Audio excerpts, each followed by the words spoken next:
show. What a way to get us revved up and warmed up for this second MotoGP battle in 7 days here in Qatar. Will be 22 laps without breathing. Best of luck. Thank you. Was expecting. Nobody was more miffed and gutted than Jack himself. Trust us, we all spoke to him and he was absolutely gutted. All three men maybe on the podium now. That would be something, wouldn't it? Let's go down to Simon now. He's with. It's a possibility because we are in the first and the second row and we have a very good the Yamahas, and I think the Suzuki's also normally they have a very good race pace.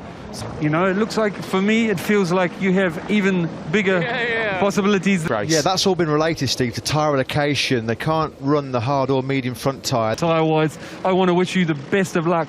Hope you have some success tonight. His rhythm certainly suggested that in FP4 as well. Here is Brad Binder. There he is. The doctor, number 46, I suppose on the bright side, it can't... Some tough lap, especially at the end of the race. Lucio, thank you very much for that. But who wins MotoGP round 2? With his Pramac Ducati teammate Johan Zarco and last weekend's race winner Maverick Vinales. Miller, quite 1 week ago, the second closest top 10 in history after tweak. They were both very aggressive as well. And what of Aprilia's chances tonight, resting with Aleix Espargaro.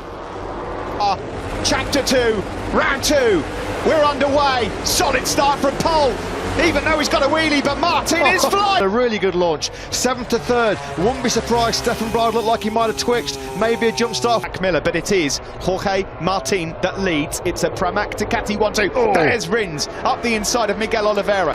Here comes Mir now. 2 Suzukis now inside the top 5. He goes through on Oliveira. Place. Vinales lost 1.3 seconds on that opening lap. Ooh, sitting up there was Pecco Bagnaia. Zarco and Aleix Espargaro. Also a really good start from Brad Binder, by the way. He's in the top 10. On board now with Maverick Vinales looking towards Ferraro right out the marbles. You can't get on the gas too early. As we start the 3rd lap of this race. His start was sensational. He made a phenomenal start last week, didn't he, on the pack? Rins up the inside of Aleix Espargaro. Costly couple of quarters. Rins having worked his way through quite early on here tonight to be a real strong contender late on. Jorge Martin at the moment. He can't find a way through. And there's no way that Rins is going to catch any slipstream to power by the 2 Ducatis in front of Franco Morbidelli. He's not made any headway. 13th for him, ahead of Nakagami, Bastianini and Alex. Great stuff from him. Binder also a good start. He's behind the 2 factory Yamahas. Alex Rins closes on the top. 4 laps chalked off then here in Qatar 2, and it's still Jorge Martin, our surprise shock stick. Have another go. Here comes Alex Rins up the inside into turn 6. This time it does. 10th right now. Here comes Quartararo. Oh, it was tight. He might have left a bit of front. Mitchell, stunning start. Oliveira absolutely nailed it. Stefan Bradl went backwards. I think he thought he moved. I think he did move. Here he is then, he's being asked his first question here. Alex Rins desperately trying to find a way through on that factory Ducati for some time. The problem here, Steve, is that Bagnaia, Quartararo, Vinales have been backed up behind Oliveira for some time. And it's going to be an inevitable outcome. There's nothing that Rins can do about it. Soul destroying. But Zarco just power fuel tank. As that fuel load lightens, Aleix Espargaro confidently can start picking his way through the pack. Alex Rins, he's just taken Pol Espargaro, Vinales, Miguel Oliveira, unfortunately with that medium front tyre gambia, absolutely nothing he can do about it. Free time on the straight for the Ducati, and just like Zarco did to Rins a couple of laps ago, that's why he's just on the fastest lap of the race, a 54.491, a new race record. Joan Mir's trying to get back in on the action as well, the world champion. 20th on the Tech 3 KTM. That was a move made by... Higher up too much last week. He doesn't want to do the same thing again and pay a time to manage to get through. Again, asking questions here, Alex Rins, but he's on course here to go up the inside and take the lead of the race. No, again though, comes Zarco again on Alex Rins and through he goes, and again all the work has got to be done again.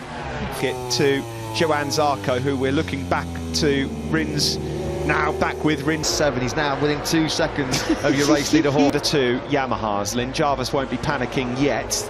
Here, that's Pecco Bagnaia, number 63, going through, and that's where it all went wrong for Aleix Espargaro, 10th, who's just put in the 2nd fastest lap behind Maverick Vinales. The star at the halfway point of this Grand Prix of Doha. And it is still Jorge Martin as we hit the halfway point. 50. Quickest man on circuit right now is Jack Miller. The Aussie in front was gone.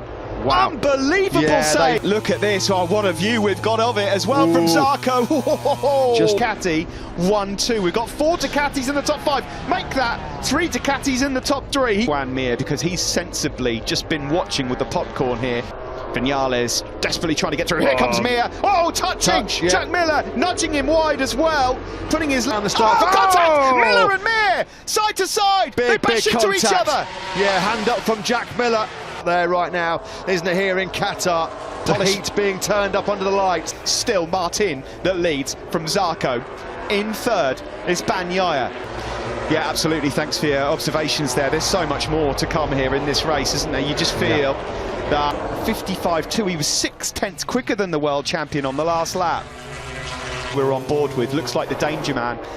The problem he's got is he's got 3 Ducatis up ahead of him. So he was a clear favourite, although Alex Rins is going to pick him off coming into turn 12. He's a bit wide though, and Quartararo just picks him straight back up. Amazing that they're able to even still be in contention here. Jorge Martin's off, fellas. Hats off. Quartararo in 4th. You would not have thought we'd be saying this on it's not Moto 3. Oh, here we go. Fabio Quartararo, lovely. Yeah. Block pass, great. Yeah, and there's absolutely nothing he can do to respond. Pecco Bagnaia, at this stage race, Valentino Rossi only 9 seconds off the pace. He'd be comfortably in the points. He's 18th. That's how close this race is. Allowed to carry on his charge towards what would be a brilliant victory for him. The expected tie drop up for Jorge Martin just hasn't come. Miller picks up Fabio Quartararo into the first corner. No, you don't. He says championship for now. There's still 5 laps left of this one. And I still don't think we've... Boys, here we go. Here he goes. Through goes Fabio Quartararo, and for the first time in this race, Jorge Martin... That's not a slipstream. That is not a slipstream. Martin was about 10-15 metres back. Too much grip, and here goes in the background Maverick Vinales as well. Again, it's the better call. In front, get enough through the infield that they can hold down the straight, and Quartararo at the moment has got his head down, and Vinales knows that, and that's a mistake that's come from Maverick Vinales. Fabio Quartararo, he knows that he's got to try and build an advantage here. Alex Rins 3 to try and eke out that gap where the Yamaha is strong with its agility. Still can't find a way through. Zarco wants to go through on Martin as well. In the middle of those fast rights, so then there's still anything that can happen here. Martin, I cannot believe what we've seen from him tonight. This will be a humbling night for Bagnaia and Miller as well, behind the Pramac Ducatis yet again. It really would. That's going to... Speed in 15. There was no way through. 0.7 back to Jorge Martin. That's exactly the scenario for... Certainly won't want to be beaten over the race distance here tonight. Again, Martin is so good on the brakes. But Ducatis, are they going to trip each other up? Zarco trying to get close. He is close. Questions about it. A stunner from Fabio Quartararo to win, and the battle for second is close, but it goes... In history, what a race by Fabio Quartararo. Boys, this is going to hurt. Really is going to hurt for both Bagnaia and Miller. Together so well. For me, that's his best ever win. What's your thoughts? Seconds off the race winner with Brad Binder there. Wait until we get to a circuit where they are strong.